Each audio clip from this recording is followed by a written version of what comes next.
ஆனால் அவசியமான ஒரு தலைப்பு தான் நாங்கள் வந்து தேர்ந்தெடுத்திருக்கோம். என்ன தலைப்பு அப்படின்னு பார்த்தீங்கன்னா, வாழ்க்கையில் வெற்றி பெற கல்வி அவசியமா இல்லையா? ஓகேங்களா? நீங்களாம் ஒரு முடிவுக்கு வந்துடக்கூடாது, அப்புறம் 6 பேருக்கு வேலை இல்லாமல் போயிடும். அதனால் அவங்கள பேச விட்டுட்டு அப்புறமா முடிவு பண்ணுவோம். ஸோ இந்த பக்கம் வந்து பார்த்தீங்கன்னா, கல்வி கண்டிப்பாக அவசியம் அப்படின்னு பேசுறதுக்காக வந்து பார்த்தீங்கன்னா திருமதி ஆரோக்கியமேரி, ஓகேங்களா, அடுத்தது திருமதி செல்வம், அடுத்து வந்து பார்த்தீங்கன்னா செல்வி வேளாங்கண்ணி. இந்த பக்கம் வலது பக்கம், ஓகேங்களா, வலதுசாரி இவங்களாம். இந்த பக்கம் அவசியம் இல்லை அப்படின்னு சொல்கிற இடதுசாரிகள் வந்து பார்த்தீங்க அப்படின்னா ஞானப்பிரவீனா, செல்வி ஞானப்பிரவீனா, செல்வி ஜான்சி, திருமதி மரிய சுகந்தி. இவங்க 3 பேரும் அவசியம் இல்லைன்னு வந்திருக்காங்க. ஒவ்வொருத்தவங்களுக்கும் ஒரு விஷயத்துக்கு வந்து பார்த்தீங்கன்னா மாறுபட்ட கருத்தாக இருக்கும். எனக்கு 6ஆ தெரியறது உங்களுக்கு 9ஆ தெரியலாம், இல்லைங்களா? இங்கேருந்து எனக்கு 6ஆ தெரியும், அங்கேருந்து உங்களுக்கு பார்த்தா எப்படி தெரியாது? 9ஆ தான் தெரியும். ஸோ ஒவ்வொரு கருத்துக்கும் மாறுபட்ட கருத்து உண்டு. அந்த கருத்துக்களுக்கு வந்து பார்த்தீங்கன்னா எப்படி வடிவம் கொடுக்கறது அப்படின்னு சொல்லி ஒவ்வொருத்தவங்களும் அவங்களுடைய கருத்துக்களை முன்வைத்து நான் சொல்கிறது சரி அப்படின்னு சொல்லி நிரூபிக்கிறதுக்காக வராங்க. அதில் முதல்ல வர்றது வந்து பார்த்தீங்கன்னா கல்வி ரொம்ப ரொம்ப அவசியம் அப்படின்னு சொல்கிறதுக்காக நான் வந்து திருமதி ஆரோக்கியமேரி அவர்களை வருக வணங்க என வரவேற்கிறேன். கைத்தட்டலாம். காசே இல்லாத ஒரே ஒரு பாராட்டு கைத்தட்டு மட்டும்தான், இல்லைன்னா காசு ஆளுக்கு 10 ரூபா கவரில் வச்சு கொடுத்துருங்க. அனைவருக்கும் திருவிழா நல்வாழ்த்துக்களை தெரிவித்துக் கொள்கிறேன். இங்கு அமர்ந்திருக்கும் பாசமிகு பங்கு தந்தை அவர்களுக்கும், நடுவர் அவர்களுக்கும், என் சகோதரிகள் அனைவருக்கும் என் வணக்கத்தை தெரிவித்துக் கொள்கிறேன். வாழ்க்கையில் கல்வி அவசியமா அப்படிங்கிற கேள்விக்கு இடம் கிடையாது. ஏன் அப்படின்னு பார்த்தீங்கன்னா, இங்கே உட்கார்ந்துருக்க எல்லாருமே யாராவது படிக்காமல் இருக்கீங்களா? எல்லாருமே படித்தவங்க தான். அப்படிங்கும்போது முதல்ல அவுட்டு. ஏன்னா கல்வி தான் வாழ்க்கைக்கு ரொம்ப ரொம்ப முக்கியம். கல்வி இல்லைன்னா எதுவுமே கிடையாது. இப்போ நம்ம காமராஜர் கூட என்ன பண்ண, படிக்காத மாதிரி காமராஜர் கூட என்ன பண்ணாரு, 1 கிலோமீட்டர்ல ஆரம்ப கல்வி, 3 கிலோமீட்டர் என்ன பண்ணாரு இடைநிலை கல்வி, 6 கிலோமீட்டர் என்ன பண்ணாங்க அடுத்த உயர்நிலை கல்வின்னு சொல்லிட்டு எல்லா இடத்துலையும் பசங்க கண்டிப்பா படிக்கணும் அப்படின்னு சொல்லிட்டு என்ன பண்ணாங்கன்னா கல்விக்கூடம் அமைச்சாரு. அப்போ படிக்காத அவரே வந்து பார்த்தா கல்விக்கூடம் அமைச்சு படிக்க வைக்கணும்னு ஆசைப்பட்டாரு. அப்படின்னா நம்ம என்ன பண்ணோம், பிள்ளைங்களை நல்லா படிக்க வைக்கணும், கல்விதான் முக்கியம்னு சொல்லி என்ன பண்ணணும், பசங்களை பள்ளிக்கு அனுப்பணும் ஃபர்ஸ்ட். அதுவும் பார்த்தா பிள்ளைங்க என்ன அப்படின்னு பார்த்தீங்கன்னா அவங்களா கிளம்பி போற அளவுக்கு வந்து கல்விதான் முக்கியம் அப்படின்னு சொல்லிட்டு வேகமா கிளம்பி ஓடுற அளவுக்கு வந்து இருக்கணும். இந்த மூதுரை ஒரு பாட்டு பார்த்தீங்கன்னா, என்னென்ப ஏன எழுத்தென்ப இவரோட கண்ணென்ப வாழ இருக்கு அப்படின்னு சொல்லி திருக்குறள் சொல்லியிருக்காரு. நம்ம கண்ணு தான் முக்கியம். நம்ம பார்க்கறதுக்கு என்ன அவசியம், கண்ணு தான் பார்க்கறதுக்கு அவசியம். ஆனா அந்த கண்ணு எது அப்படின்னு பார்த்தீங்கன்னா எண்ணும் எழுத்தும் தான் சொல்லியிருக்காங்க. அப்ப பார்க்குற கண்ணுக்கு வந்து முக்கியமானது எண்ணும் எழுத்தும், எண்களும் எழுத்துக்களும் தான். அப்படிங்கும் போது என்ன பண்றாரு, 2000 வருஷத்துக்கு முன்னாடியே திருவள்ளுவரை எழுதி வச்சிட்டாரு, முக்கியமான கல்வி தான் அப்படின்னு சொல்லிட்டு. அதனால வாழ்க்கையில வெற்றி பெறணும் அப்படின்னு நினைக்கிற ஒவ்வொருவரும் என்ன பண்ணணும் அப்படின்னு சொன்னா கல்வி தான் முக்கியம் அப்படின்னு சொல்லிட்டு பிள்ளைங்களை படிக்க வைக்கணும். அதுக்கு அடுத்த கட்ட முயற்சிகளை வந்து செய்யணும்.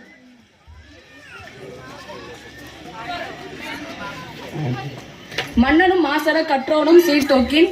கற்றோனுக்கு மன்னனுக்கு வந்து அந்தந்த ஊர்ல மட்டும் தான் சிறப்பு, கற்றோனுக்கு பார்த்தீங்கன்னா சென்ற இடம்லாம் சிறப்பு.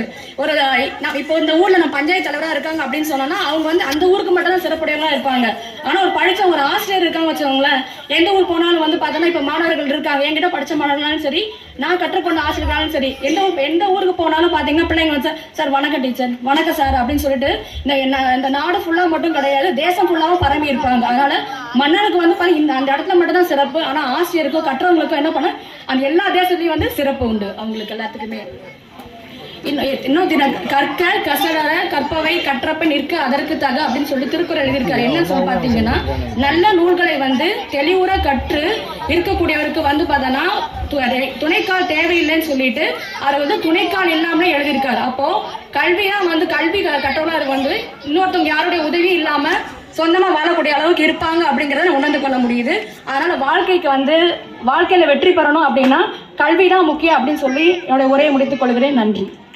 ஸோ மிகச்சிறந்த கருத்துக்களை கூறியிருக்கிறார்கள். காமராஜரை வந்து உதாரணமாக சொல்லியிருக்காங்க. அவர் படிக்கல, ஆனால் மக்கள் எல்லாரும் படிக்கணும் அப்படின்றதுக்காக 3 கிலோமீட்டருக்கு ஒரு ஸ்கூல் இருக்கிற மாதிரி வந்து பள்ளிக்கூடம் கட்டின விஷயங்களை சொன்னார். ஏன் அப்படின்னா படிக்காதவருக்கு தான், இந்த கிராமத்தில் சொல்கிறவங்களாம் பிள்ளை இல்லாதவங்களுக்கு மட்டும்தான் அந்த வழியை பற்றி தெரியும் அப்படின்னு சொல்லுவாங்க. அதேமாரி காமராஜர் படிக்காதனால என்ன பண்ணார், பள்ளிக்கூடங்களை நிறைய கட்டினார் அப்படின்ற விஷயங்களை முன்ன வச்சாங்க. அப்புறம் திருவள்ளுவரையும் அவருக்கு துணைக்கு எடுத்துக்கிட்டாங்க. எண்ணென்ப ஏன எழுத்தென்ப இவ்விரண்டும் கண்ணென்ப வாழும் உயிருக்கு அப்படின்னு சொல்லி எண்ணும் எழுத்தும் ரொம்ப ரொம்ப முக்கியம் அப்படின்றத அழுத்தமாக சொன்னாங்க. கடைசியாக அவங்க ஒரு விஷயம், முக்கியமான ஒரு விஷயத்த சொல்லியிருக்காங்க. என்ன அப்படின்னு பார்த்தீங்கன்னா, நிறைய விஷயங்கள் நம்ம வாழ்க்கையில் துணைக்காலெலாம் போட்டு எழுதுவோம். அதே மாதிரி துணைக்காலே இல்லாமல் ஒரு வள்ளுவர் வந்து பார்த்தீங்கன்னா ஒரு குறள் எழுதியிருக்காரு. கற்க கசடர கற்பவை கற்றபின் நிற்க அதற்கு தக அப்படின்னு சொல்லி ஒரு திருக்குறளையும் உதாரணமாக சொல்லியிருக்காங்க. வாழ்க்கையில் யார் துணையும் இல்லாமல் நம்ம மேலே போகிறதுக்கு எது அவசியமாக இருக்குது? கல்வி அவசியமாக இருக்குதுன்னு சொல்லி அவங்க கருத்தை முன் வச்சிருக்காங்க. அப்படிலாம் இல்லை, வாழ்க்கையில் வெற்றி பெறதுக்கு அப்படிலாம் ஒன்றும் பெரிய இதெல்லாம் இல்லை, சாதாரண சின்ன சின்ன ஆணியை பிடுங்கினா போதும் அப்படின்னு சொல்லி பேசுறதுக்காக, கல்வி அவசியம் இல்லைன்னு பேசுறதுக்காக, அவங்களுக்கு டஃப் கொடுக்கறதுக்காக தக் லைஃப் ஞான பிரவீணா செல்வி அவர்களை வரவேற்கிறேன்.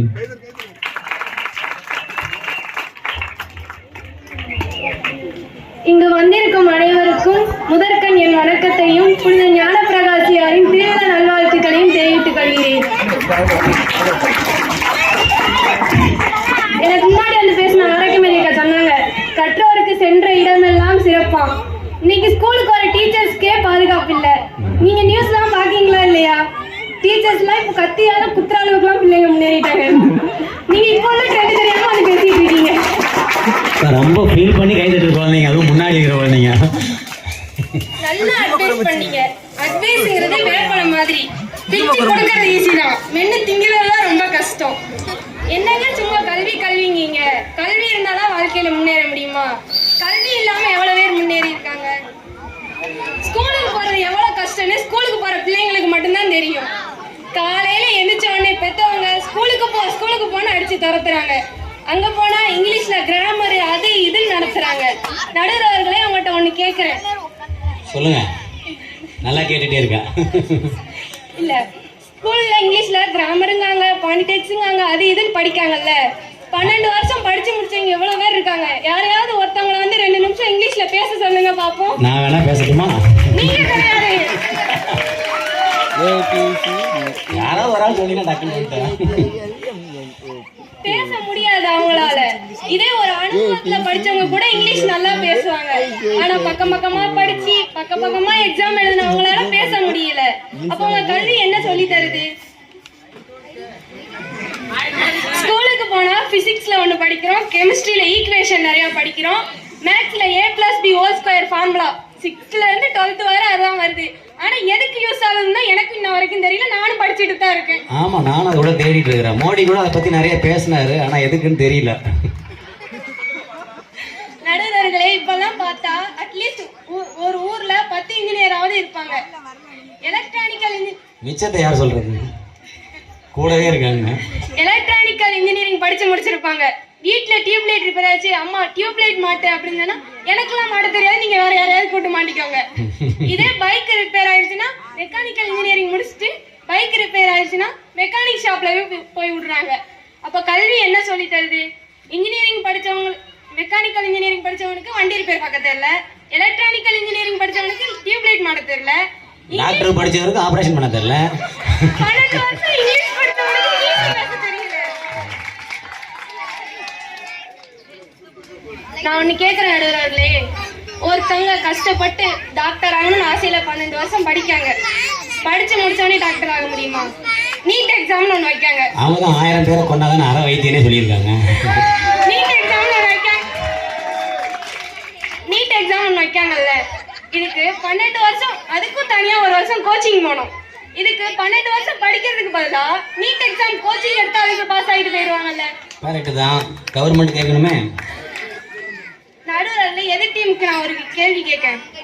12th நல்ல மார்க் எடுத்த அனிதா நீட் எக்ஸாம்ல பாஸ் ஆக முடியாம இறந்து போனாங்கல்ல, அதுக்கான காரணத்தை மட்டும் நீங்க சொல்லுங்க.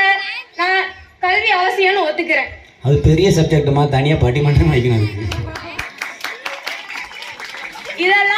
இதெல்லாம் தாண்டி நல்லா படிச்சு முடிச்சு கவர்மெண்ட் வேலை ஒருத்தவங்களுக்கு கிடைச்சிட்டுன்னு வச்சுக்கோங்களேன், அவங்க நம்ம ஊர்ல இருப்பாங்கன்னு நீங்க நினைக்கீங்க?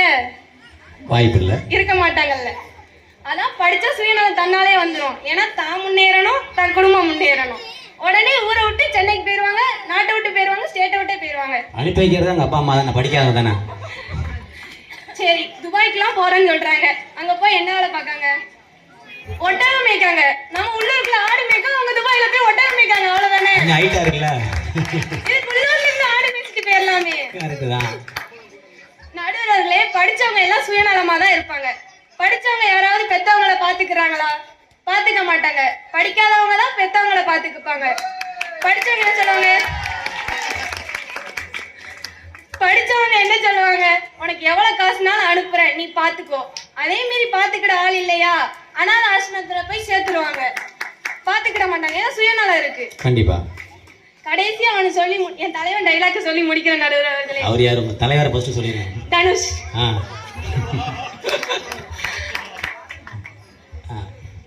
பெத்தவங்க கஷ்டப்பட்டு ஸ்கூலுக்கு டொனேஷன் கட்டி எல்கேஜில இருந்து 10th வரை ஃபெயில் ஆகாம படிச்சு 11th ஈஸியான குரூப் எல்லாம் விட்டுட்டு இந்த குரூப் எடுத்தாதான் இன்ஜினியர் ஆக முடியும்னு கஷ்டமான குரூப்பா எடுத்து பிசிக்ஸுக்கு ஒரு டியூஷன், கெமிஸ்ட்ரிக்கு ஒரு டியூஷன், மேத்ஸுக்கு ஒரு டியூஷன் ரோடா அலைஞ்சி அதுக்கு ஃபீஸ் கட்ட பெத்தவங்களையும் ரோடா அலைய விட்டு பப்ளிக் எக்ஸாம்ல பாஸ் ஆக நைட்டு ஃபுல்லா பிளாக்ஸ்ல டீ வச்சு படிச்சு காலையில சீக்கிரம் எழுந்திரிச்சு உட்காந்து படிச்சு அதுல வாங்குற மார்க்கா நம்ம டிஎன்பி எக்ஸாமுக்கு வேற 2 மாசம் உட்காந்து படிச்சு அதுல வாங்குற கட் ஆஃப் மார்க்லாம் யூஸ் ஆகாம போய் அப்பா அம்மா நகைய அடமானம் வச்சு காலேஜ்ல ஃபீஸ் கட்டி ஃபர்ஸ்ட் இயர்ல இருந்து 4th இயர் வச்ச அரியர் எல்லாம் மொத்தமா 4th இயர்ல கிளியர் பண்ணி இந்த சொசைட்டிக்குள்ள நுழைஞ்சா இந்த சொசைட்டி வேலை இல்லைன்னு சொல்லி என்னை செருப்பால அடிச்சு வெளியே தள்ளும்.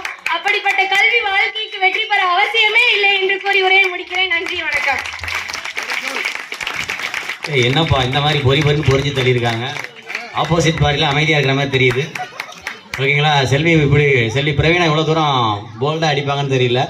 அவங்க சொன்ன விஷயங்கள் எல்லாமே ரொம்ப யோசிக்க வேண்டிய விஷயம் தான். ஒன்றும் டீச்சர்ஸ்க்கே பாதுகாப்பு இல்லை. ஏன்னா டீச்சர் அடித்தா அப்பா அம்மா சண்டைக்கு போயிடுறாங்க டீச்சர்கிட்ட, இல்லையா? முன்னாடிலாம் அடித்தா அப்பா அம்மா என்ன சொல்லுவாங்க? ஒரு 20 வருஷம் 10-15 வருஷத்துக்கு முன்னாடிலாம் முட்டி கீழே விட்டு பிரிச்சிருங்கன்னுவாங்க, இல்லைங்களா? இப்போ ஆனால் எந்த பேரண்ட்ஸ் அது மாதிரி சொல்கிறாங்களா? இல்லை. ஓகேங்களா? ரெண்டாவது வந்து பார்த்தீங்கன்னா என்னமோ படிக்கிறாங்க, ஆனால் படித்தது சம்மந்தமான அறிவே இல்லை அப்படின்றாங்க. முன்னாடி அம்பாசிடர் கார்லாம் அழகாக அந்த கார் ஓனரே பிரித்து சரி பண்ணிடுவார். ஆனால் இப்போ வர்ற ஃபோர்டு ஹுண்டாய் ரோல்ஸ் ராய்ஸ்லாம் போனால் யார்கிட்ட போகணும்? மெக்கானிக்கிட்ட தான் போகணும். அதுக்கு தனியாக அவங்க ஒரு டீமே வச்சுருக்காங்க. ஆனால் மெக்கானிக்கெல்லாம் டிப்ளமா முடிச்சிருப்பாங்க, ஆனால் சர்வீஸ் இன்ஜினியர் ஃபுல்லாக இன்ஜினியரிங் முடிச்சிருப்பாங்க. அது மாதிரி அடுத்து வந்து பார்த்தீங்கன்னா படித்தவருக்கு சுயநலம் அதிகம். ரொம்ப முக்கியமான அழுத்தமான ஒரு முக்கியமான ஒரு பாயிண்ட். கண்டிப்பாக. ஏன் அப்படின்னா படிக்காதவங்க படித்தவங்க 2 பேருக்குள்ள வித்தியாசம் வந்து பார்த்தீங்கன்னா பாசப்பிணைப்பு வந்து பார்த்தீங்கன்னா அவங்க வளர்ப்பில் இருந்தால் கூட படிக்காதவங்களுக்கு முரட்டுத்தனமான பாசமும் படித்தவங்களுக்கு வந்து பார்த்தீங்கன்னா பாசம்ன்றது வெளியில் டீசெண்டாக காட்டணும் அப்படின்னு ஆசைப்படுறாங்க. ஆனால் படிக்காதவங்க இயல்பாகவே அதை காட்டணும்னு ஆசைப்படுறாங்க. ஸோ அது ரொம்ப அதை பற்றி ஒரு பெருசாக பேசலாம், ஆனால் டைம் இல்லாதனால நம்ம ஷார்ட்டாக அதை முடிச்சிருக்கோம். அடுத்து வந்து பார்த்தீங்கன்னா கடைசியாக வந்து அவங்களோட ஹீரோ தனுஷ் டைலாக சொல்லி ஒரு விஷயங்கள் சொன்னாங்க. அது எல்லாமே சரியான விஷயங்களாக தான் கண்ணுக்கு படுது. ஆனால் அப்படிலாம் இல்லை. ஆனால் கல்வி கண்டிப்பாக அவசியம்தான் அப்படின்னு பேசுறதுக்காக வந்து பார்த்தீங்கன்னா பசங்களை கஷ்டப்பட்டு படிக்க வச்சுட்டு இருக்கிற திருமதி செல்வம் கல்வியோட முக்கியத்துவம் எவ்வளோ, ஏன் நாங்கள் வந்து அவ்வளோ தூரம் மெனக்கிடுறோம், பசங்களுக்கு ஏன் கல்வியை கண்டிப்பாக கொடுத்தே ஆகணும்னு பேசுறதுக்காக திருமதி செல்வம் அவர்களை நான் அழைக்கிறேன்.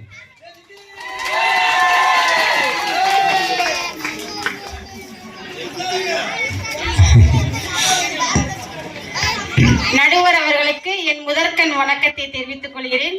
மேலும் என் அன்பு சொந்தங்களுக்கும்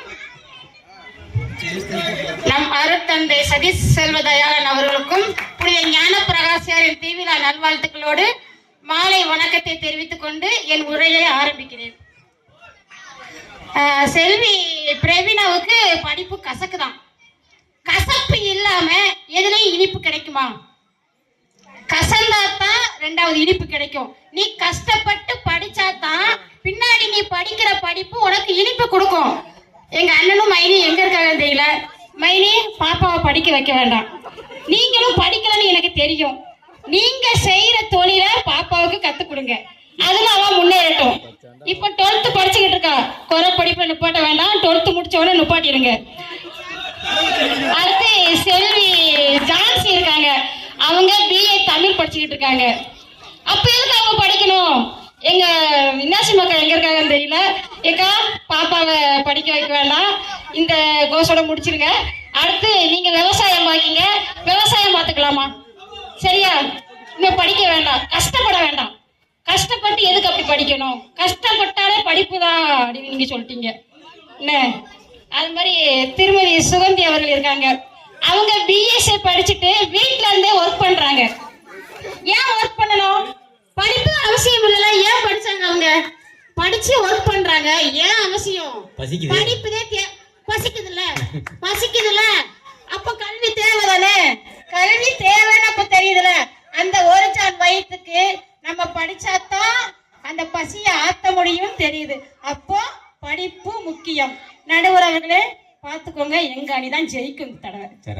கல்வி அவசியம் என்று படிக்கிற பிள்ளைங்களை தவிர பெற்றோர் சொல்லுங்க, கல்வி அவசியமா அவசியம் இல்லையா?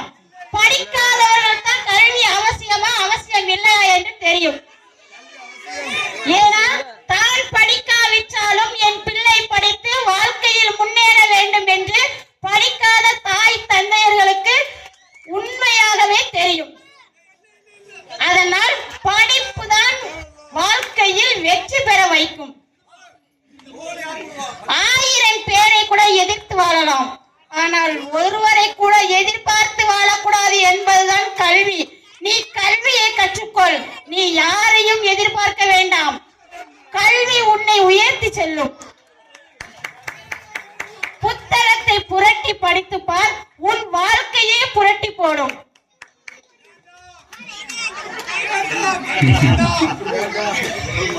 படிதாண்ட கூடாது என்ற பெண்கள் கூட இப்பொழுது கடல் தாண்டி வானம் எட்டும் அளவிற்கு பைலட்டாக வேலை பார்த்து கொண்டிருக்கிறார்கள்.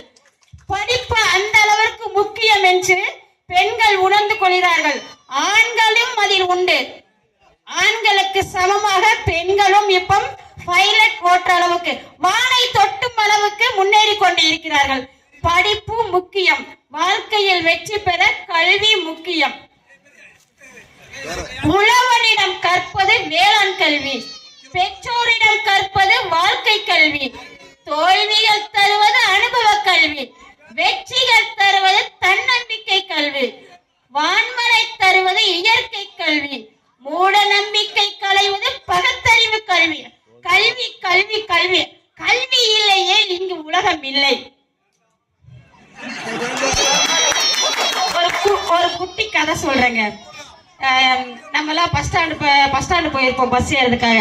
நம்ம பஸ் ஸ்டாண்ட் இல்ல, பெரிய பெரிய பஸ் ஸ்டாண்டு, கோயில்பட்டி இப்படி மாதிரி எல்லாம் பஸ் ஏறி போயிருப்போம். அங்க வந்து இந்த கரடிகளை வச்சுக்கிட்டு, இந்த கரடிய உன் தாயத்துல கெட்டி உன் கையிலையோ உன் கழுத்துலயோ கெட்டிக்கிட்டனா உனக்கு பணம் கொட்டுன்னு கொட்டும் அப்படின்னு அந்த கரடி வச்சிருக்கிறவன் சொல்லுவான். கரடிக்கு தான் முடி கொட்டுது.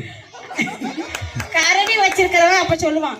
அதையும் ஏமாற்ற மக்கள் சுற்றி நின்று கொண்டு அந்த முடியை வாங்கி, அவன் என்ன வேலை சொன்ன, அவன் லட்ச வேலையே சொன்னாலும் அந்த கரடியை வாங்கி நம்ம கையில கெட்டிட்டு அடைவாங்க. அந்த கூட்டத்துல ஒரு சிறுவன் நிக்கிறான். அந்த சிறுவன் சொல்கிறான், ஏயா உங்களுக்கு எல்லாம் அறிவே இல்லையா? இந்த ஒரு முடிக்கு இவ்வளவு ரூபாய் கொடுத்து உங்க கையில கெட்டுறீங்களே. அவன் வருஷ காலமா அவன் பிறந்ததுல இருந்து அந்த கரடியை கையில வச்சிருக்கான். பிறகு ஏயா ரோட்ல நின்று கரடி முடியை வித்துக்கிட்டு இருக்கான்? ஏன் அவன் லட்சாதிபதி ஆயிருக்கலாம்ல அப்படின்னு சொல்றான். அதற்கு கூட்டத்தில் இருந்த ஒரு பெரியவர் சொல்கிறார், இதற்கு தாயா படிச்சவன் வேணுங்கிறது. அந்த படித்தவர் யார்? நம் டாக்டர் அம்பேத்கர்.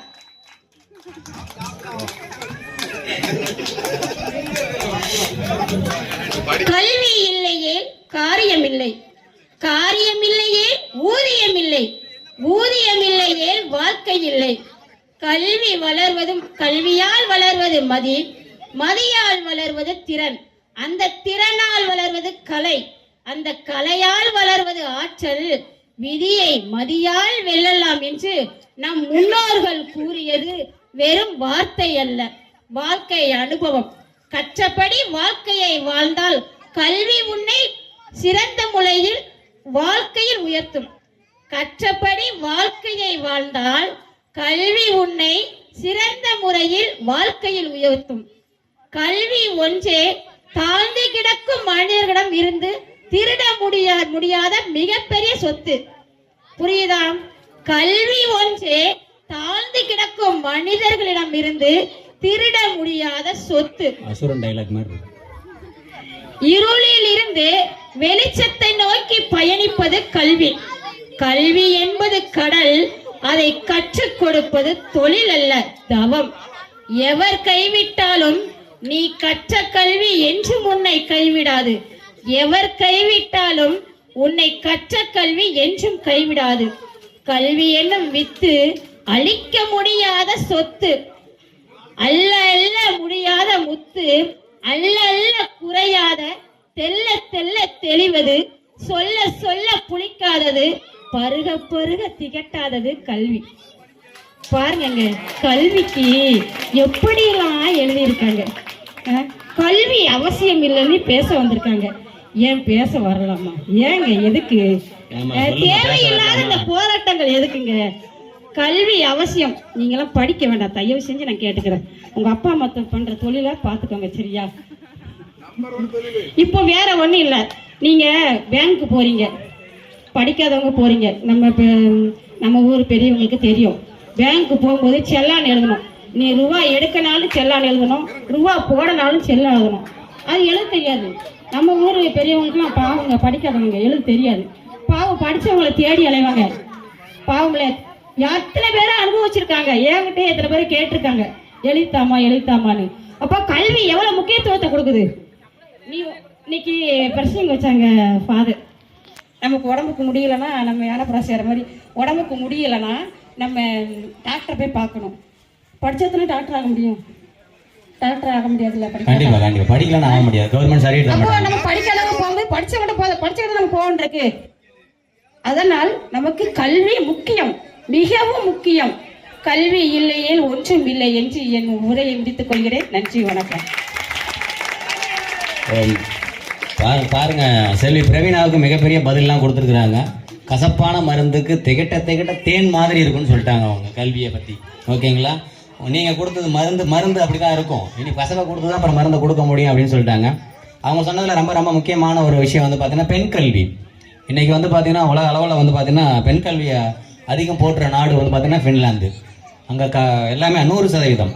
இங்கே வந்து அடுத்தது வந்து பார்த்தீங்கன்னா இப்போ பெரியார் போன்ற தலைவர்கள் இருந்ததுனால இங்கேயும் பெண் கல்வி வந்து பார்த்தீங்கன்னா தமிழ்நாடு வந்து பார்த்தீங்கன்னா பெண் கல்வியில் மிக மிக முன்னேறி இருக்கிற மாநிலம். அது 10வது 12வது மதிப்பெண்களிலேயே உங்களுக்கு தெரிஞ்சிருக்கலாம் பெண் கல்வியோட முக்கியத்துவம். அதனால சுயசார்பு வாழ்க்கை தான் அவசியம்னு பேசின 2 பேருமே வந்து பார்த்தீங்கன்னா சுயசார்பு வாழ்க்கையை பற்றி பேசினாங்க. யாரையும் எதிர்பார்க்காத வாழ்க்கை. ஓகேங்களா? அடுத்து வந்து பார்த்தீங்கன்னா மூட நம்பிக்கையை குறையிறது. எல்லாமே முன்னாடி எல்லாம் சொன்னாலும் நம்பிக்கிட்டு இருந்தோம். இப்போ அதெல்லாம் கேள்வி கேட்க ஆரம்பிச்சிருக்கோம். இது சரி, இது தப்பு அப்படின்னு கேள்வி கேட்க வைத்தது கல்வி. சரியான வாதம் தான். அடுத்தது வந்து பார்த்தீங்கன்னா நம்ம கிட்ட எவ்வளோ சொத்து இருந்தாலும் திருட முடியாத ஒரு சொத்து அப்படின்னு பார்த்தீங்கன்னா அது கல்வி தான். மற்ற எல்லா சொத்தையும் திருடிட்டு போயிடலாம். ஆனால் நம்ம கிட்ட இருக்கிற கல்வியை மட்டும் திருட முடியாது. ஏன்? பணத்தை திருடிட்டு போனால் 0 ஆயிரும். ஆனால் கல்வி மட்டும்தான் கொடுத்தாலும் கொடுக்க கொடுக்க அதிகரிக்குமே தவிர குறையாது. மற்றது எல்லாமே கொடுக்க கொடுக்க குறையும், கல்வி மட்டும்தான் கொடுக்க கொடுக்க அதிகமாகும் அப்படின்னு சொல்லி கல்வி மிக மிக அவசியம் அப்படின்னு சொல்லி திரும்பி செல்லும் சொல்லியிருக்காங்க. அப்படிலாம் இல்லைக்கா அப்படின்னு சொல்லி மறுத்து பேசுறதுக்காக செல்வி ஜான்சி வந்து அவசியம் இல்லை அப்படின்னு சொல்லி வந்திருக்கிறாங்க. பார்ப்போம் அவங்க என்ன அவங்க தரப்பு வாதத்தை வைக்கிறாங்கன்னு பார்ப்போம். பாராட்டு வந்து கொடுத்தீங்கன்னா மனம் போல கொடுங்க. நீங்க பிசிறி பிசிறி கொடுத்தீங்கன்னா மனம் பிசிறிட்டே இருக்குன்னு அர்த்தம். நல்லா அள்ளி கொடுங்க பாராட்டையாவது. ஓகேயா? அள்ளி கொடுங்க, உங்களுக்கு எல்லாமே அபரிமிதமாவே கிடைக்கும்.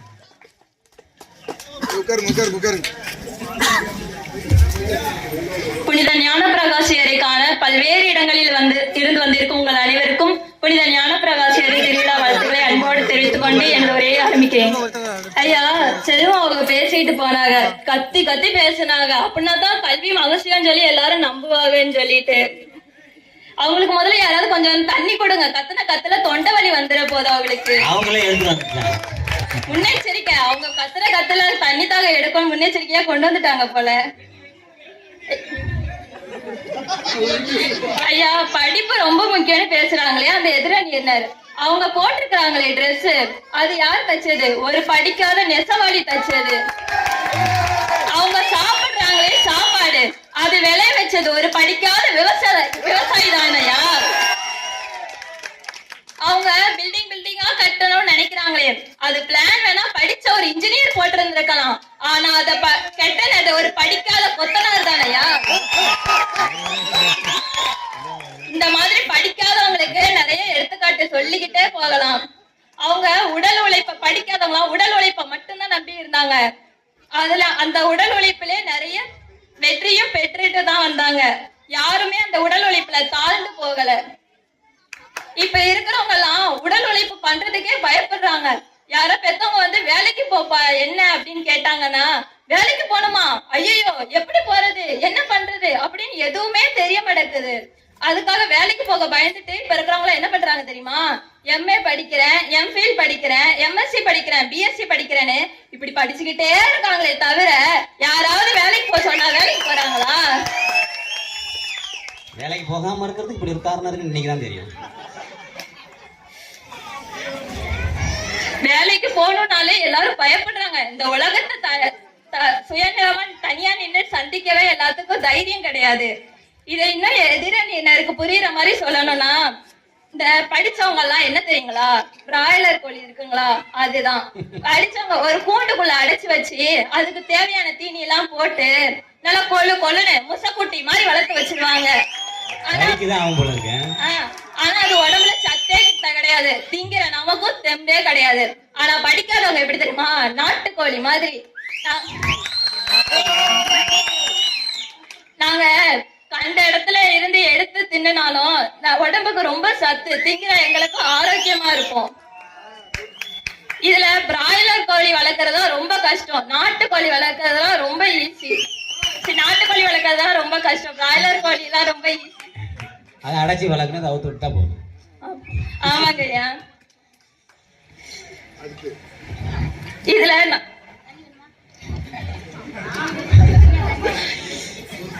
இதுல படிச்சவங்க எல்லாம் வேலைக்கு போற பிராய்லர் கோழி மாதிரி கூண்டுக்குள்ள அடைச்சு வச்சு வேலை பாக்குறாங்களே, ஆபீஸ் ரூம்ல ஏசி ரூமுக்குள்ள உட்காந்துட்டு கம்ப்யூட்டர்ல டொக்கு டொக்கு டொக்கு டொக்குன்னு அடிச்சுக்கிட்டே வேலை பாக்குறது 10-20 நாள் ஆஸ்பத்திரியில போய் படுத்துட்டு தான் கிடக்காங்க. அதுவே எங்க நாட்டுக்கோழிங்க, படிக்காத நாட்டுக்கோழிங்களை என்ன பண்றாங்க தெரியுமா, வெயில்ல வேர்வை சிந்த வேலை பார்த்துட்டு இன்னும் உடல் ஆரோக்கியமா இருக்காங்க எங்க நாட்டுக்கோழி படிக்காதவங்க எல்லாம்.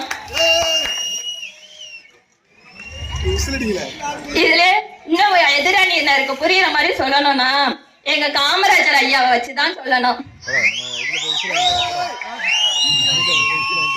எதிரணியினர் படிப்பு படிப்பு சொல்றாங்களே, அப்படி படிக்காத காமராஜர் ஐயா தானே உங்களுக்கு முதல்ல படிப்பையே கொடுத்தாரு. அப்புறம் எப்படி நீங்க படிப்பு படிப்புன்னு சொல்லலாம்? எங்க காமராஜர் ஐயா தானே உங்களுக்கு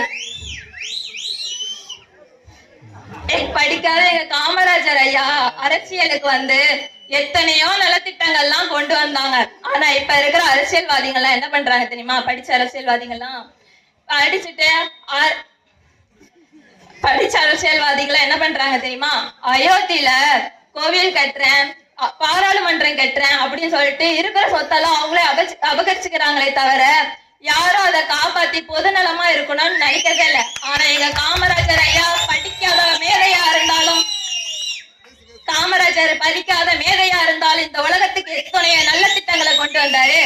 எத்தனை குழந்தைகளுக்கு சத்துணவு திட்டங்களை பசியாக்கி இருக்காரு. எங்க எதிரணியில இருக்கிற ஆரோக்கியம் ஐயாக்கள் சொன்னாங்க காமராஜர் ஐயா தான் படிப்பு கொண்டு வந்தாருன்னு. அது கொண்டு வந்ததுக்கு படிக்காதவர்னு தெரியாம தான் போச்சு போல. படிச்சவெல்லாம் ரொம்ப கஷ்டப்பட்டு படிப்பு படிப்புன்னு சொல்லிட்டு டிஎன்பிஎஸ்சி எக்ஸாம் எழுதுறான், பிஓ எக்ஸாம் எழுதுறான், நீட் எழுதுறான், எழுதிட்டே இருக்கான் வேலைக்கு போகாம. இப்படி பல்வேறு எக்ஸாம் தான் எழுதிட்டு இருக்கான். ஆனா எங்களுக்கு இதெல்லாம் தேவையே இல்லை. மக்களோட மனசக்தி வச்சு ஓட்டு கேட்டாலே போதும், நாங்க அரசியல்வாதியா ஆயிடுவோம். அரசியல்வாதியாகி உங்களுக்கே அரசியல் வியாதி ஆயிடும், அரசியல்வாதி ஆயிரும். உங்களுக்கே அரசியல்வாதியாகி உங்களுக்கே மேல வந்து உங்களுக்கே ஆர்டர் போட்டு நான் சொல்றதான் நீங்க செய்யணும் அப்படிங்கிற நிலைமைக்கு நாங்க வந்து நிப்போம்ல மக்களோட மனசு.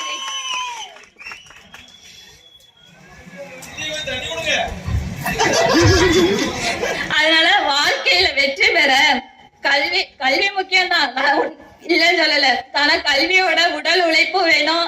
அரசியலும் தண்ணி வேணாம், நீங்களே வச்சுக்கோங்க. உங்க தண்ணி நீங்களே வச்சுக்கோப்பா. நாங்க தனியா கொண்டு வந்திருக்கோம், நாங்க தனியா குடிச்சுக்கிறோம். எங்களுக்கு அவசியம் இல்லை, அதான் சொல்றேன். அப்புறம் ஆரோக்கியமணி அக்கா சொன்னாங்க நாங்க 3 பேருமே படிச்சிருக்கோம் அப்படின்னு. நாங்க 3 பேருமே படிச்சிருக்கோம், ஆனா எங்க 3 பேருக்குமே சமமான வேலைக்கு வாய்ப்பு இருக்குதா அந்த உலகத்துல? நாங்க 3 பேருமே படிச்சுட்டு அடுத்து என்ன பண்ணுவோம், ஆண்களுக்கு சமமான வேலை வாய்ப்பு அவங்க பிடிச்சதா பண்றாங்க. அப்பா நான் போலீஸ் ஆகணும், நான் ஆர்மி ஆகணும், நான் கலெக்டர் ஆகணும் அப்படின்னு சொன்னா வீட்டுல ஆக்கி விட்டுறாங்க. அதுவே ஒரு பொம்பளை பிள்ளை படிச்சா வீட்டுல என்ன பண்றாங்க, இப்ப நிறைய பெரிய பெரிய படிப்பெல்லாம் படிச்சிருப்பா, ஆனா வீட்டுல கல்யாணங்கிற பேர்ல கல்யாணம் பண்ணி அடுப்படிக்குள்ள தள்ளிடுவாங்க. அதை மீறி கணவன்மார்கள் அப்படிலாம் இப்ப நடக்கிறது இல்லையா? வீட்டுக்காரர் தான் தமைக்கிறாரு. பொண்ணு படிச்சுட்டு எங்கப்பா அதே சைஸ் அதே அளவு படிச்சிருக்க மாப்பிள்ள.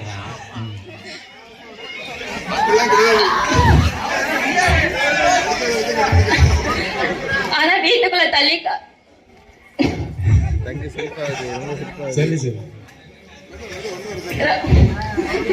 பாப்பாவுக்கு ஏதோ காப்பி இட்லி கொடுங்கப்பா. ரொம்ப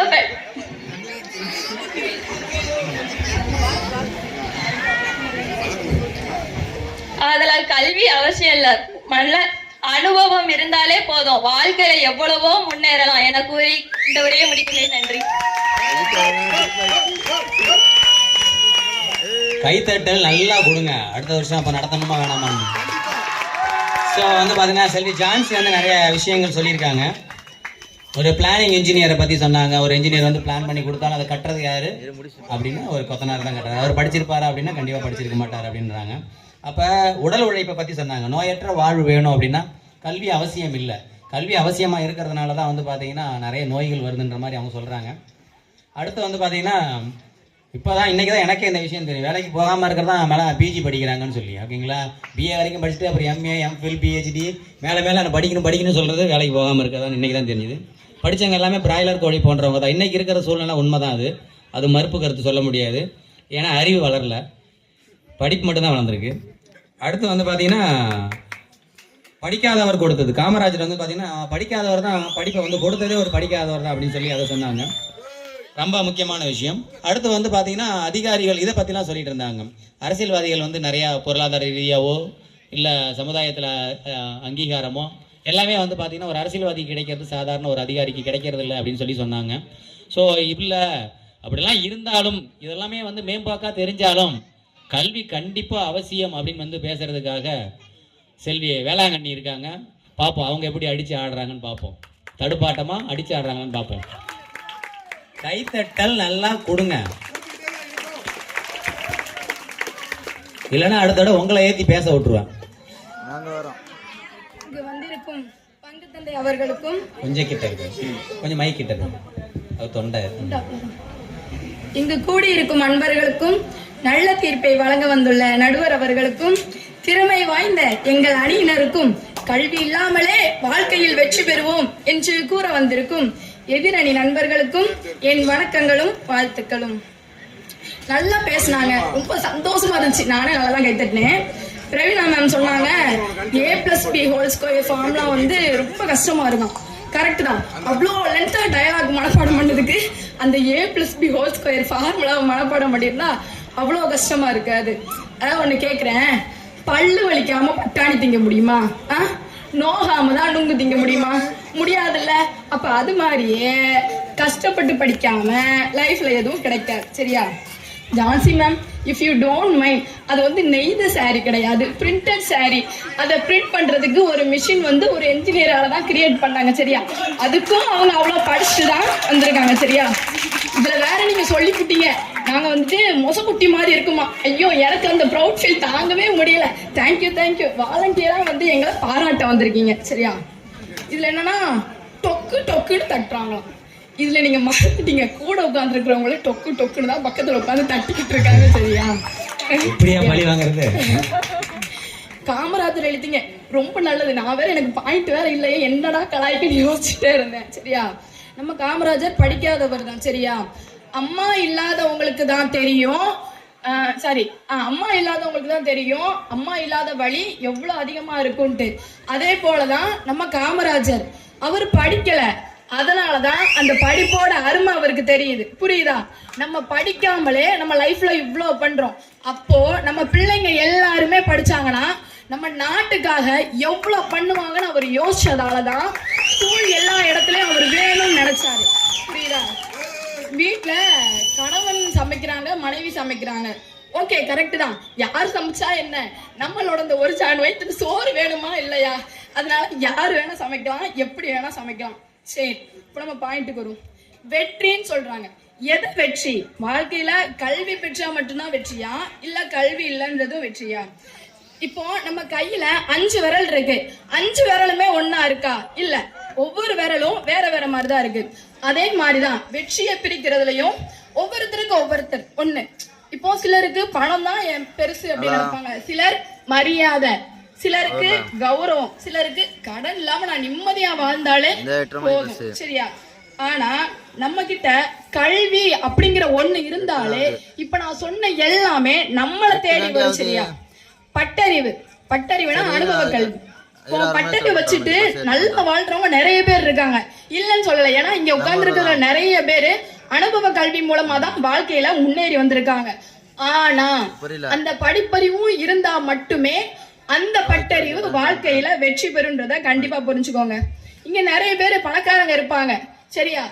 ஆனா யாராவது சொத்தை தூக்கி பிள்ளைக்கு கொடுக்கற மாதிரி நீங்க படிப்பை தூக்கி கொடுத்துருங்க பாப்போம். சர்டிபிகேட்டை வேலை கொடுத்து வாங்கிடலாம், அதுக்கு சேர்த்த ஞானத்தையும் சேர்த்து கொடுக்க முடியாதுல. எவ்வளவு ஞானம் சொல்லி அன்னையும் கூறு போடுறேன். ஐயோ, உங்க பேரு ஞானமா? சாரி நடுவர் அவர்களை மறந்துட்டேன். அதான் சொல்றேன், எவ்வளவு பெரிய கோடீஸ்வரனா இருந்தாலும் பெத்தவங்க சொத்தாலாம் வாங்க முடியாது, அத படிச்சுதான் வாங்கணும். சரியா? நம்ம ஊர்ல திருவிழா இப்பதான் முடிஞ்சது. எப்படியும் எல்லாருக்குமே தெரியும், எல்லாம் கழுத்து நிறைய நகை போட்டு வந்திருப்பீங்க.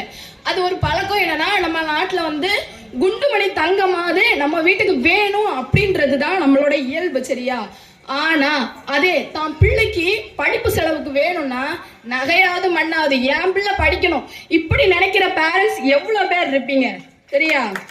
இப்போ ஏன்னா பாட்பாட அருமை பெத்தவங்க நிறைய பேர் இங்க வந்து படிச்சிருக்க மாட்டாங்க. இப்போ உள்ள ஜெனரேஷன் படிக்கிறீங்க, அப்போ உள்ள ஜெனரேஷன் படிச்சிருக்க மாட்டாங்க. நான் தான் படிக்கல, நீயாவது நல்லா படி, நான் பட்ட கஷ்டத்தை என் பிள்ளை படக்கூடாது. இந்த டயலாக் எல்லா பேரண்ட்ஸும் பிள்ளைங்கிட்ட சொல்லுவீங்களா மாட்டீங்களா? எவ்வளவு பேர் சொல்றாங்கன்னு தெரியல. நான் பர்சனலா ரொம்ப அனுபவிச்சிருக்கேன். எங்க அம்மா என்கிட்ட எப்பயுமே சொல்றது, நான் பட்ட கஷ்டத்தை என் பிள்ளை படக்கூடாது அப்படின்னு சொல்லுவாங்க. இங்க சிலர் இருப்பாங்க, நான் என் சொந்த காலில் தான் நிப்பேன், தலைகீழா தான் குதிப்பேன், ஓனரா இருப்பேன், ஏன்னா அப்படின்னா நினைச்ச நேரம் ரெஸ்ட் எடுப்பேன், நினைச்ச நேரம் லீவ் போடுவேன் அப்படின்வாங்க. எப்பவுமே ஒரு 2 பேரு மரம் வெட்ட போயிருக்காங்க. சரியா? இதுல ஒருத்தர் என்னன்னா டெய்லி 50 மரம் வெட்டுவாரு, ஒருத்தர் என்னன்னா எவ்வளவுதான் முக்கி வெட்டினாலும் அவரால் 20 தான் வெட்ட முடியுது. அப்போ அந்த 20 வெட்டுறவரு கூட வெட்டவர்கிட்ட போய் கேட்குறாங்க, நீ எப்படிப்பா இவ்வளோ மரம் வெட்டுற அப்படின்னு கேட்குறாரு. அப்போ அவர் சொல்றாரு, நான் வந்து கொஞ்சம் ரெஸ்ட் எடுத்து தான்ப்பா வெட்டுவேன், ரொம்பலாம் வெட்ட மாட்டேன் அப்படின்னு சொல்றாரு. ஆனா இவரும் ரெஸ்ட் எடுக்கிறார். மறுநாள் நம்மால் ரெஸ்ட் எடுத்துட்டு வெட்டுறாரு, 20 விட குறைஞ்சிருச்சு. சரியா? அப்போ இவர் போய் கேட்கிறாரு, இப்போ நீ மட்டும் எப்படிப்பா இவ்வளோ வெட்டிட்டே இருக்க, உன்னால இவ்வளோ முடியுதுன்னா? நான் ரெஸ்ட் எடுக்கிற நேரத்துல என்னோட கோடாரிய கூர்மைப்படுத்திக்கிட்டே இருப்பேன். அப்போ அடுத்த தடவை நான் வெட்டும் போது அது ரொம்ப ஸ்ட்ராங்கா வெட்டுறதால நான் வந்து நிறைய மரங்களை வெட்டி நான் வந்து நிறைய சம்பாதிக்கிறேன் அப்படின்னு சொல்றாரு. இதுல என்ன சொல்ல வர்றேன்னா, ஓய்வு எடுக்கிற நேரம்ன்றது சும்மா ரெஸ்ட் எடுக்கிறது மட்டும் கிடையாது. அடுத்த வேலைக்கு தன்னைத்தானே யார் தயார்படுத்தி கொள்றாங்களோ அவங்கதான் வாழ்க்கையில வெற்றி பெற முடியும். கற்கை நஞ்சே பிச்சை புகிலும் கற்கை நஞ்சே அப்படின்னு அதிவீரராம பாண்டிய மன்னன் சொல்றாரு. அப்போ ஒரு மன்னருக்கே படிப்பருமை புரியுது. சரியா? ஏன்னா பிச்சை எடுத்தாவது படி, அது எவ்வளவு பெரிய வேர்ட். அவருக்கு மன்னருக்கு தெரிஞ்சது நம்ம எதிரணி நண்பர்களுக்கு தெரியலன்னு நினைக்கிறப்பதான் கொஞ்சம் வருத்தமா இருக்கு. மன்னரோட பெரிய ஆளா இருப்பாங்க, வாய்ப்பு இருக்கு. இப்போ இதுல இன்னொரு வகையான மக்கள் இருக்காங்க. எப்படின்னா எப்படியாவது ஜெயிச்சிடணும், இப்படிதான் ஜெயிக்கணும்னு இல்லை, எப்படியாவது ஜெயிச்சிடணும். அது மாதிரி ஒரு பையன் ஒரு குளத்துக்கிட்ட உட்கார்ந்துட்டு இருக்கான். சரியா? அந்த வழியா போற ஒரு பெரியவரு, எப்ப குளத்துக்கிட்ட உட்கார்ந்து என்னப்பா செய்யற அப்படின்னு கேக்குறாரு. அப்ப அந்த பையன் சொல்றான், நான் மீன் பிடிச்சிட்டு இருக்கேன், இப்படி மீன் பிடிச்சுதான் ஒரு நாளைக்கு நான் 15,000 சம்பாதிக்கிறேன் அப்படின்னு சொல்றான். இப்படி பிடிச்சி எப்படிப்பா 15,000 சம்பாதிக்கிறேன், எனக்கும் சொல்லி கொடு அப்படின்னு இந்த பெரியவர் கேட்கிறாரு. சும்மா சொல்லி கொடுப்பனா ஒரு 1000 ரூபாய் வெட்டுங்க அப்படின்றான். அவரும் யோசிச்சு பாக்குறாரு, ஒரு நாளைக்கு 5,000னா ஒரு மாசத்துக்கு எவ்வளவு வரும், அப்ப நம்ம என்ன செய்யலாம், 1000 ரூபாய் கொடுத்துடலாம் அப்படின்னு சொல்லிட்டு 1000 ரூபாய் கொடுத்துடுறாரு. கொடுத்துட்டு கேட்கிறப்போ அவன் சொல்றான், இந்த அவர் கையில ஒரு கண்ணாடி வச்சிருக்கான். சரியா? அப்போ நான் கண்ணாடிய இப்படி மீன் கிட்ட இப்படி காட்டுவேன். சூரிய ஒளி எதிரொலிச்சு மீன் மூஞ்சில படுறப்போ மீன் தலை சுத்தி மயங்கிரும். அப்ப நான் அதை தூக்கி என் கூடையில போட்டு இப்படிதான் ஒரு நாளைக்கு 15,000 சம்பாதிக்கிறேன் அப்படின்னு கேக்குறான். அந்த பெரியவருக்கு அப்பதான் மூளை வருது. என்னை பார்த்தா கேனப்பைய மாதிரி தெரியுதா உனக்கு? இப்படி மீன் பிடிச்சி எப்படி ஒரு நாளைக்கு 15,000 சம்பாதிக்க முடியும்? சரி, நீ இன்னைக்கு எவ்வளவு மீன் பிடிச்சிருக்க? உங்களோட சேர்த்து நான் பிடிச்ச மீன் 15. இப்ப புரியுதா? அவன் பிடிச்ச மீனே இவருதான். அது தெரியாம ஏமாந்து உட்கார்ந்துட்டு இருக்காரு. சரியா? இததான் திருவள்ளுவர் சொல்றாரு, எப்பொருள் யார் யார் வாடி கேட்பினும் அப்பொருள் மெய்ப்பொருள் காண்பதறிவு. எந்த கருத்தை யார் சொன்னாலும் அதில் உள்ள உண்மையை ஆராய்ந்து பார்க்காமல் இப்படி செயல்பட்டால் நஷ்டம் மட்டுமே நிலவும். ஆனா இப்படி இருக்கக்கூடாது, யோசிக்கணும் அப்படின்றதுக்காக தான் கல்வி அந்த அறிவை நம்ம கண்டிப்பா நிச்சயமா பெற்றுக் கொடுக்கும் வாழ்க்கையில. குறுக்கு வழியில் வாழ்வு தேடிடும் குருட்டு உலகமடாம், இது கொள்ளையடிப்பதில் வல்லமை காட்டும் திருட்டு உலகமடா. தம்பி தெரிந்து நடந்து கொள்ளடா, இதயம் திருந்த மருந்து சொல்லடா. சரி, ஓகே. நம்ம லைஃப்ல எல்லாரும் ஃபாலோ பண்றது என்னன்னா, ஒருத்தர் ஒரு விஷயத்துல ஜெயிச்சிட்டாங்கன்னா அவங்களே ஃபாலோ பண்ணிடுவாங்க. அவன் பின்னாடியே நானும் போயிட்டு ஜெயிச்சிருவேன். இதே மாதிரிதான் ஒரு வெங்காய வியாபாரி இருக்காரு. அவரு என்னன்னா வெளிநாட்டுல போய் வெங்காயம் விற்கணும்ட்டு அவருக்கு ஆசை. ஒரு கப்பல்ல வெங்காய முடையெல்லாம் ஏத்திக்கிட்டு வெளிநாட்டுக்கு போறாரு. பாதியிலே கப்பல் பிரேக் டவுன், ஒரு தீவுல போய் நின்றுச்சு. அப்போ அங்க ஒரு மன்னரை போய் பாக்குறாங்க. இந்த மாதிரி நான் வியாபாரம் பண்ணணும், வெங்காயம் எனக்கு வீணா போயிரும் அப்படின்னு சொல்றப்ப, சரிப்பா வியாபாரம் பண்ண, இந்த வெங்காயத்தை வச்சு நீங்க என்ன செய்வீங்க கேக்குறப்போ, நான் இதை வச்சு எல்லாரும் சமைக்கலாம், நாங்க வெங்காயத்தை பார்த்ததே இல்லப்பா, நீ சமைச்சு கொடுன்னு கேக்குறப்போ அவரு சமைச்சு கொடுக்குறாரு. சமைச்சு கொடுத்து மன்னருக்கு ரொம்ப பிடிச்சு போச்சு. சரி, இதை நானே வாங்கிக்கிறேன், நீ எவ்வளவு வச்சிருக்க? 100 மூடை வெங்காயம் வச்சிருக்கேன்.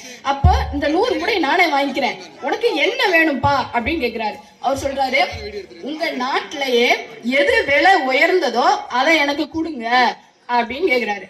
அப்போ மன்னராச்சே, சொத்து தான் நிறைய வச்சிருப்பார்ல, இவரு கொடுத்த 100 மூடை வெங்காயத்துக்கு 100 மூடை தங்க கட்டி கொடுத்துடுறாரு. சரியா? அப்போ ஓகே, இவருக்கு ரொம்ப சந்தோஷம். தங்க கட்டியெல்லாம் வாங்கிட்டு வந்தாச்சு, ஊருக்கு வந்தாச்சு, மாளிகை கட்டியாச்சு, ஜம்முன்னு வாழ்ந்தாச்சு. இதை பார்த்துருந்த நம்மாளு ஒரு பூண்டு வியாபாரி, இவருக்கு ஆசை நம்மளும் எப்படியாவது போய் சம்பாரிச்சிடணும் அப்படின்னு சொல்லிட்டு நம்மால் அதே மாதிரி கப்பல்ல கிளம்புறாப்புல.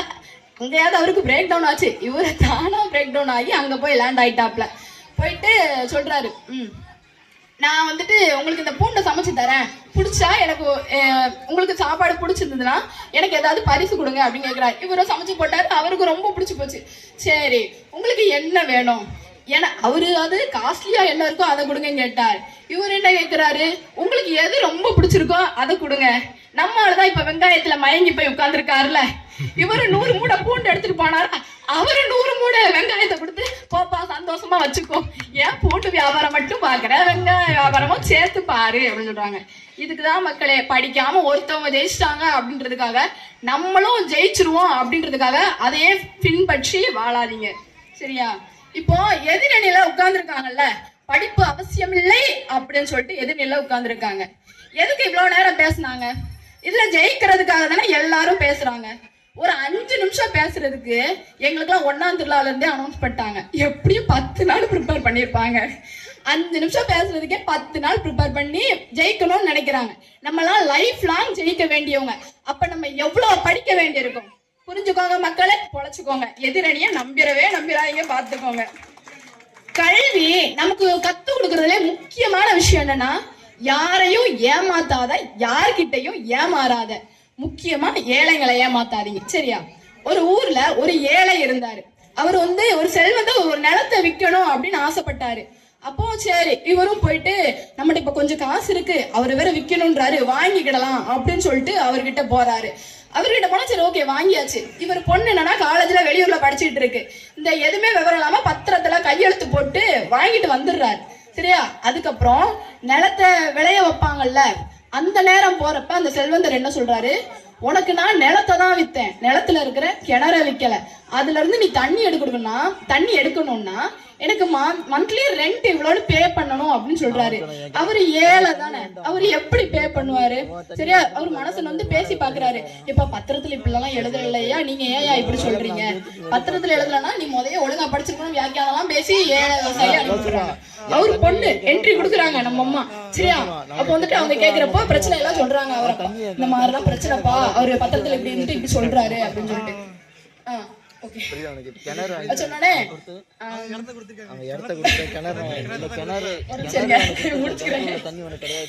பத்திரத்துல வந்து இப்படி எழுதிருக்காங்கன்னு சொன்னோடனே வாங்கப்பா நான் கேக்குறேன் அப்படின்ட்டு அந்த பொண்ணு போயிட்டு, ஐயா செல்வந்தர் ஐயா, நீங்க சொன்னதெல்லாம் கரெக்ட் தான், ரொம்ப அருமையா சொல்லிட்டீங்க. இதுல என்னன்னா உங்க கிணறு பாருங்க தெரியாம ஏன் நிலத்துல போயிருக்கு. நீங்க ஒண்ணு என்ன பண்ணுங்க, தண்ணிய பூரா வெளியே இறைச்சிட்டு கிணத்து தூக்கிட்டு போயிருங்க. எங்க நிலத்துல அது மீறி அது இருக்கணும்னா நீங்க அந்த கிணறுக்கு மாசம் 3000 ரூபாய் வாடகை நீங்க எனக்கு கொடுங்க அப்படின்ட்டாரு. சரியா, அந்த செல்வந்தருக்கு என்ன பண்றதுன்னே தெரியல.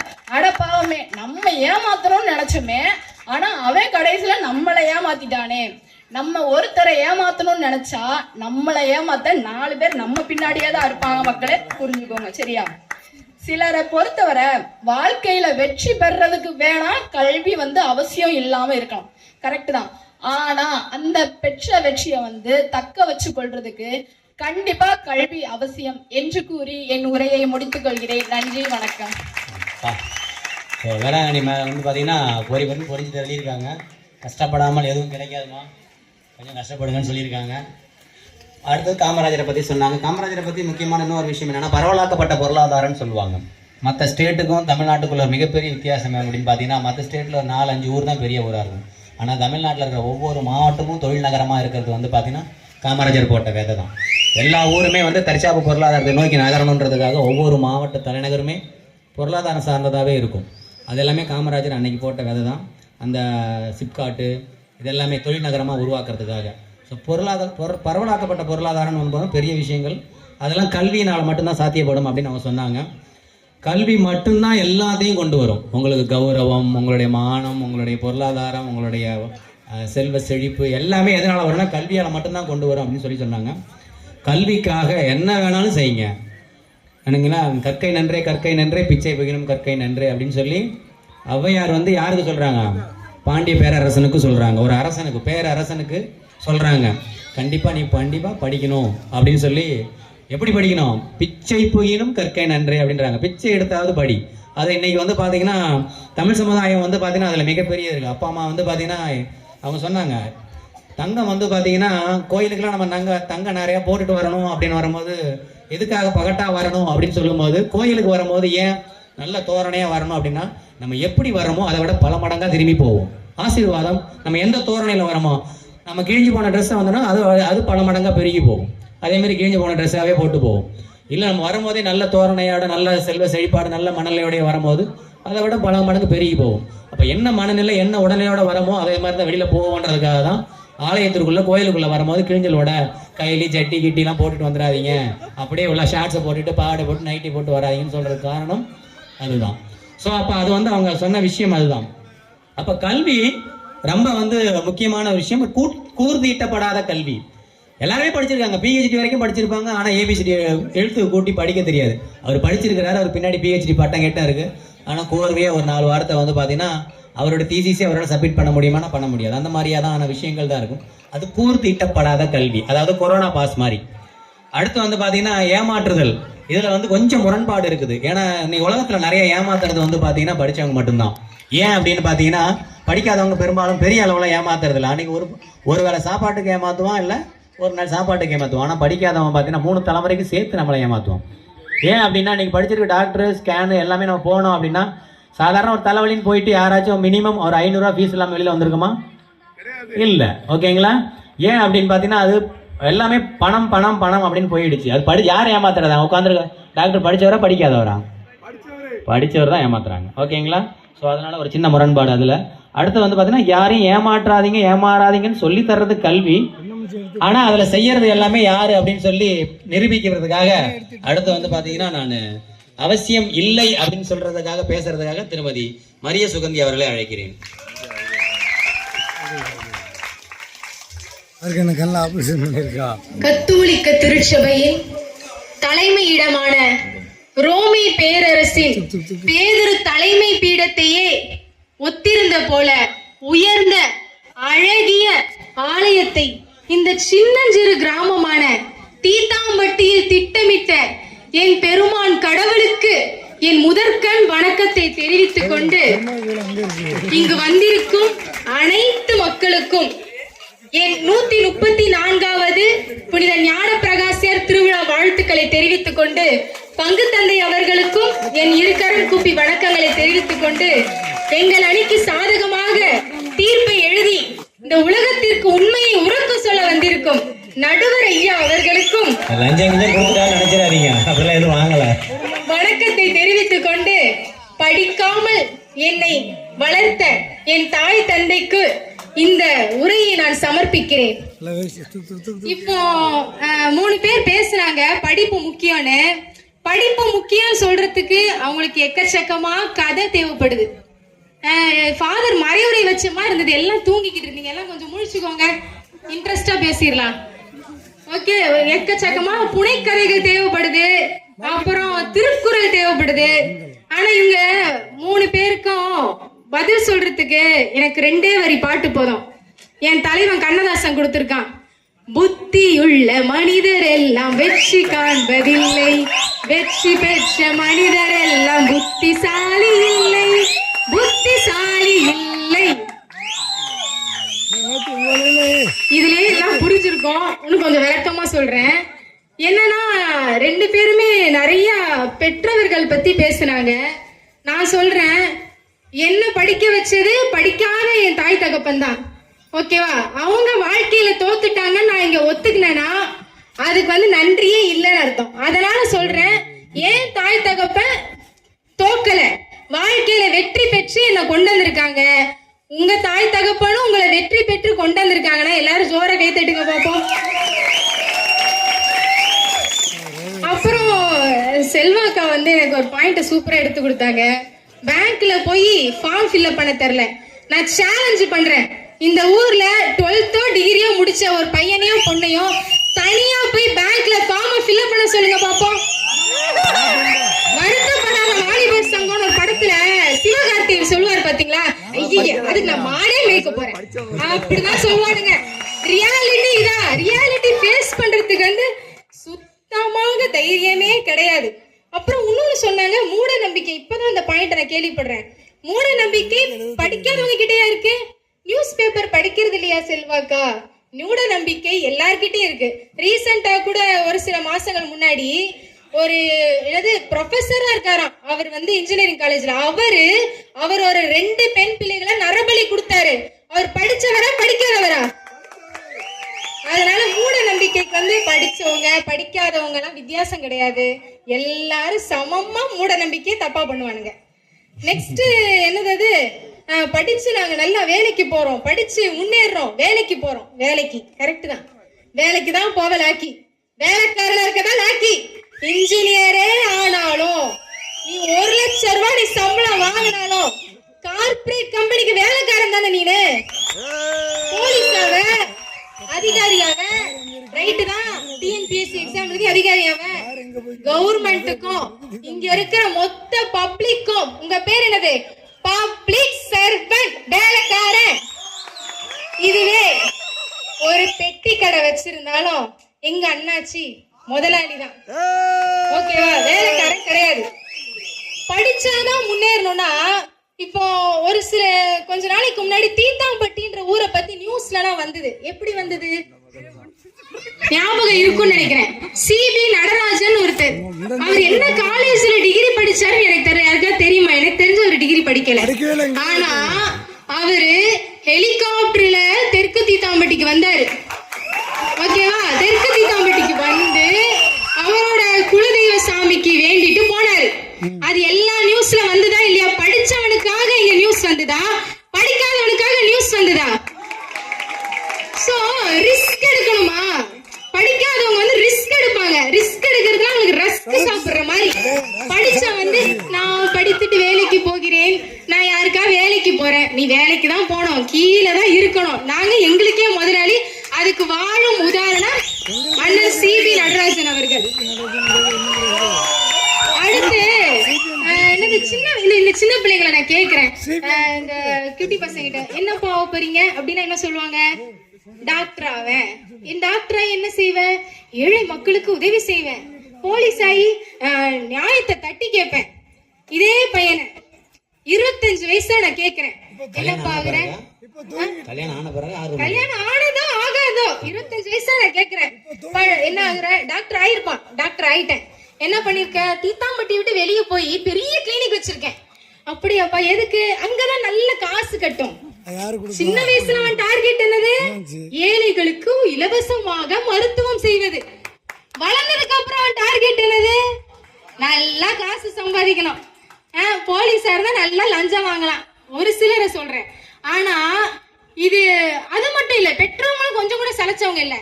என் பையன் 1 லட்சம் ரூபாய் சம்பாதிக்கான், அதான் 50 பவுன்ல பொண்ணு பாத்துட்டு இருக்காங்க. அதனால நீங்க கல்வியில வெற்றி பெறணும்னு நினைக்கிறவங்க எப்படி வெற்றி பெறணும்? வரதட்சணை மூலியமா தான் வெற்றி பெறணும், குறுக்கு வழி மூலியமா தான் வெற்றி பெறணும். இப்போ இங்க இருக்கிற மெயினா இன்னொன்னு என்னமோ சொன்னாங்க, என்னமோ கோயில்ல போனா நகை போட்டு போறத பத்தி பேசுனாங்க. நான் இங்க படிப்பு அவசியம் சொல்றவங்களுக்கு எல்லாம் சொல்றேன், நீங்க வந்து கோயிலுக்கு வரும்போது உங்க டிகிரியை வந்து கழுத்துல மாட்டிட்டு வாங்க. நகையை விட டிகிரி வந்து நல்லா இருக்கும். சரியா? பிஎஸ்சி பிஏ 12th படிச்சிருக்கேன் அப்படின்னு நல்லா பேச வந்துட்டீங்கம்மா. அப்புறம் படிப்பால எல்லாம் சமமாயிட்டோமா? யாரு சொன்னது படிப்பால சமமாயிட்டோம்? இந்த கிராமத்துல என்ன ஸ்கூல் இருக்கு? State board Tamil medium. கொஞ்சம் அப்படி தள்ளி வெளியே பசுவந்தன வர போனீங்கன்னா மெட்ரிகுலேஷன் இங்கிலீஷ் மீடியம். இன்னும் கொஞ்சம் அப்படி கோயில்பட்டி போனீங்கன்னா சிபிஎஸ்சி. இன்னும் கொஞ்சம் சென்னை அளவு கோயம்புத்தூர் அளவு போனீங்கன்னா இன்டர்நேஷனல் போர்டு. படிப்புல எங்க ஏற்றத்தாழ்வு இல்ல, படிப்புல பயங்கரமா ஏற்றத்தாழ்வு இருக்கு. இங்க ஸ்டேட் போர்டு தமிழ் மீடியத்துல படிக்கிற பசங்களால சென்னை பெங்களூர்ல இன்டர்நேஷனல் போர்டு சிபிஎஸ்சி போர்டு படிக்கிறவங்களோட சமமா போட்டி போட முடியுமா? யாரை ஏமாத்துறீங்க? படிப்பாலதான் ஏற்றத்தாழ்வு போச்சுன்ட்டு. அடுத்து ஏதோ கார்டு இருந்தா, நீங்க கூட அசுரன் டைலாக் மாதிரி இருக்குன்னு சொன்னீங்களே, சொத்து வந்து இல்ல, சர்டிபிகேட்டை வந்து எடுத்துக்க முடியாது. நிறைய வேளாங்கண்ணி அக்காவும் செல்வாக்காவும் நிறைய சொன்னாங்க. நான் சொல்றேங்க, அந்த டைலாக் உண்மைதான். கார்டு இருந்தா எடுத்துக்குவாங்க, ரூபா இருந்தா புடிங்குவாங்கப்பா, படிப்பு இருந்தா ஒன்னு எடுக்க.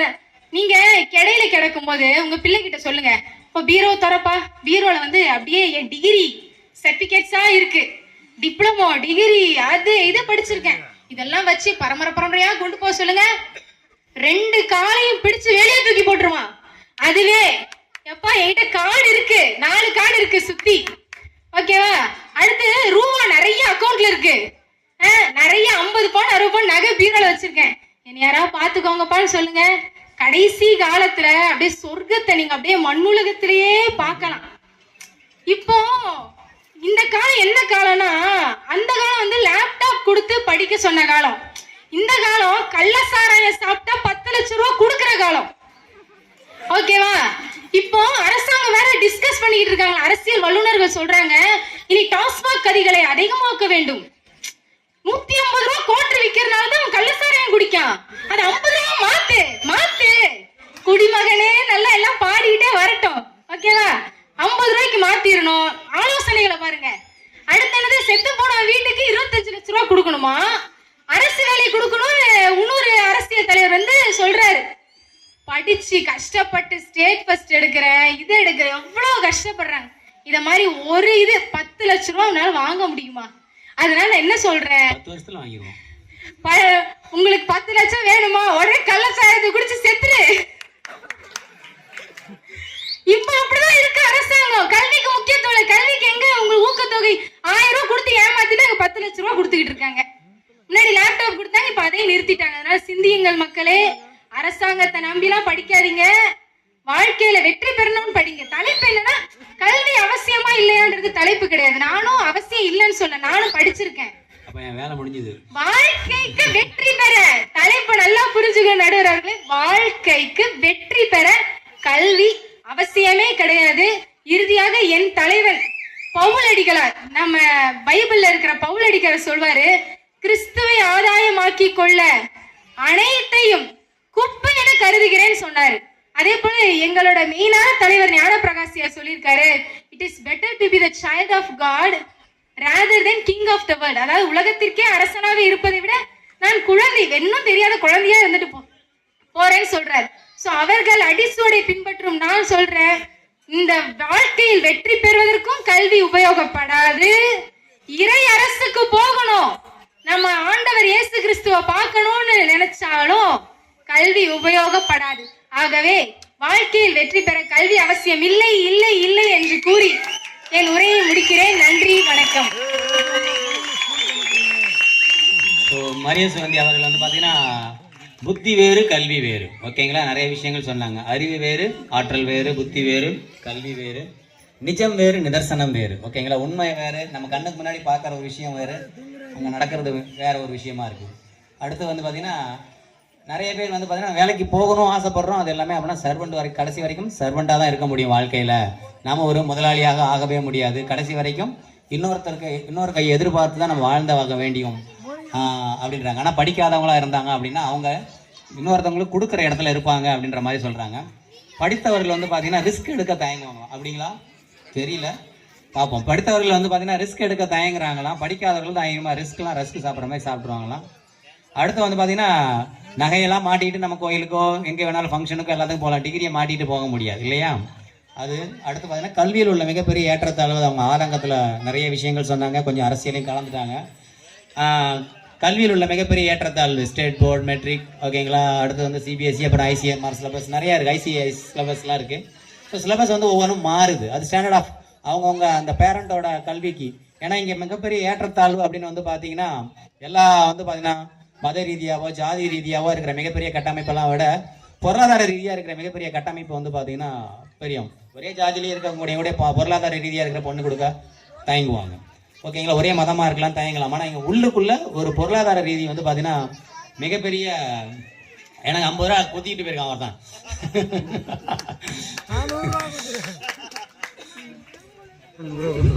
ஸோ வந்து பார்த்தீங்கன்னா அப்போ வெற்றி அப்படின்றது எது? இங்கே வேளாங்கண்ணியும் இந்த கேள்வி எடுத்தாங்க, அந்த கேள்வியை இது பண்ணாங்க. அடுத்து சுகந்தியும் சொல்லியிருக்காங்க, வெற்றி என்பது வந்து பார்த்தீங்கன்னா மனிதனுக்கு மனிதன் மாறுபடுகிறது.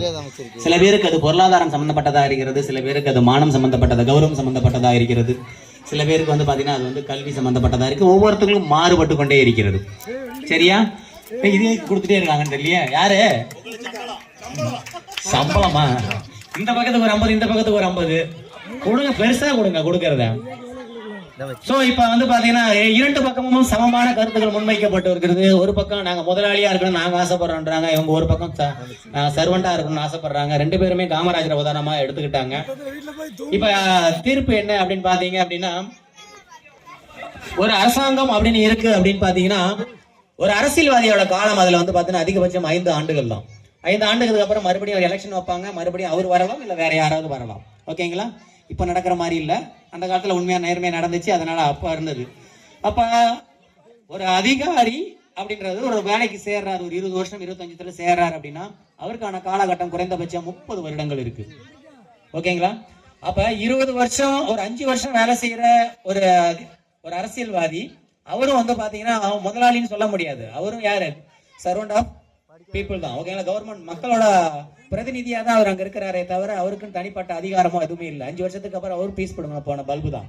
இப்ப ஆனா அதிகாரிக்கு வந்து பாத்தீங்கன்னா ஒரு 60 வருடங்கள், உங்க 30ல இருந்து 35 வருஷம் அவருக்கான அதிகாரம் கொடுக்குறாங்க, ஓகேங்களா. அதிகாரி அப்படின்னா அதிகாரம் செலுத்துவோர், ஓகேங்களா. அரசருக்கு அந்த அதிகாரம் வந்து பாத்தீங்கன்னா அரசன் கொடுக்கறதுக்கு காரணம் என்னன்னா அவனுக்கு அந்த அதிகாரம் இருக்கிறதுனால எல்லாரும் அவனுக்கு பயந்தாங்க. இப்ப காமராஜர் அப்படின்னு சொல்லும் போது நிறைய விஷயங்கள் கட்டினாரு. 9 மிகப்பெரிய அணைகளை கட்டியிருக்கிறாரு, பரவலாக்கப்பட்ட பொருளாதாரத்தை கொடுத்திருக்கிறாரு, சத்துணவு திட்டத்தை கொண்டு வந்தாரு.